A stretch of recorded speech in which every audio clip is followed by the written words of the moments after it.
नमस्कार. फेअर फटकामध्ये तुम्हा सर्वांचं मनापासून स्वागत. शारदीय नवरात्रोत्सवाला 22 सप्टेंबर पासून प्रारंभ होत आहे आणि नवरात्र उत्सवाच्या तुम्हा सर्वांना खूप खूप शुभेच्छा.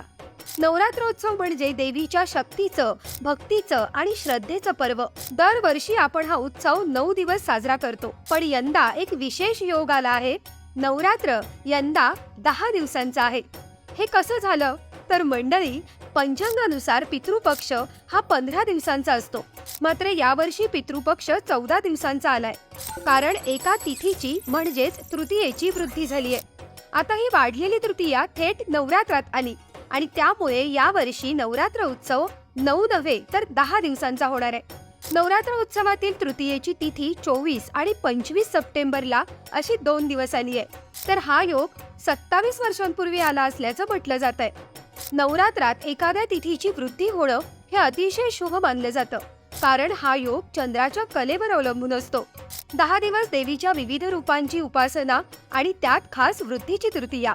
शेवटी 11व्या दिवशी विजयादशमी म्हणजे दसरा. म्हणूनच यंदाचं नवरात्र अधिक मंगलमय, विशेष आणि संस्मरणीय ठरणार आहे.